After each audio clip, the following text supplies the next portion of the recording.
Denver police, like many across the country, are trying to cut down on crime right now. To do that, they're making some food trucks move. Downtown Denver is a pretty happening spot. It's the city's popular nightlife area. And a new plan forces food trucks that are normally parked there away from several bustling nightlife blocks. In a move city officials hope will better disperse bar patrons and the restaurant patrons stumbling out for a bite. Downtown Denver has seen a handful of shootings since last year, including one just last month in which 3 police officers opened fire on a man who reportedly flashed a gun at them. The food truck operators, as you might expect, are outraged by the decision to force them to move from where the money is. And we want to hear from them. What better platform than our show? Mimi Larsen is manager and co-owner of Leo's Soft Serve Ice Cream. Mimi, thanks for stopping by the show. Thank you for having me on tonight. So what do you think here?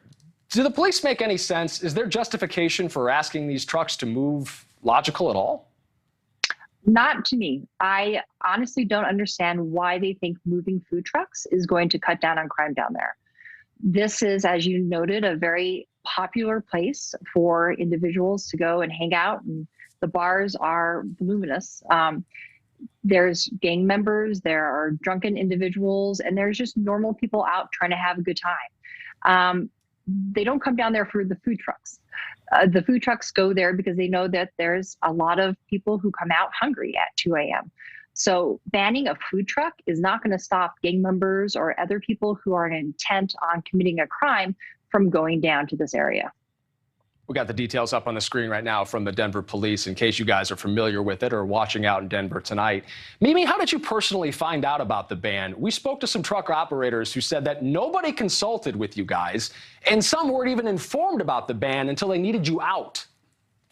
That's correct. I heard about it through the news media, the local news media. You know, in Colorado, we have a way of trying to address problems by bringing everyone affected together and trying to sit around a table and work things out. That didn't happen here. And that really concerns me. Food truck operators, we don't have a lot of money, right? We're just trying to start a business, try to do something for our family, for our community. And they just ignored us. You know, city council, the Denver police, the administration in the city of Denver, they just ignored the people that they were impacting and just made a decision arbitrarily without consulting us.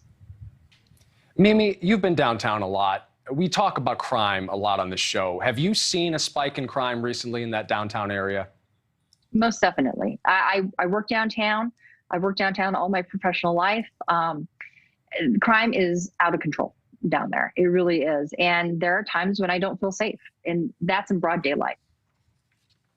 Wow. Could you share one of those times with us? You know, a coworker of mine recently, he went out to go get a sandwich. He was walking out of the sandwich store, coming back to our office. A man ran up behind him, hit him over the head, and chased him down the street. This was at 12:15 in the afternoon. Wow. Chased him down. How did it end?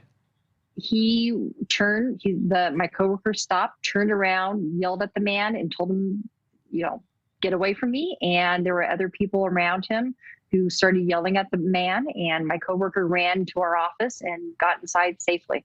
Thank goodness. I'm glad you guys got out safely there. You know, despite the fact that this is obviously not what you want to do, leaving that downtown area, do you understand the reasoning behind it, or do you think that there's a better solution? And maybe that solution could have been found if they asked you first. Exactly. I do think that there are better solutions. You know, the increased police presence, which the city of Denver is working on doing, which I do appreciate and support. You know, there are better cameras that they're wanting to install, lighting, etc. There are solutions that I think would make a difference.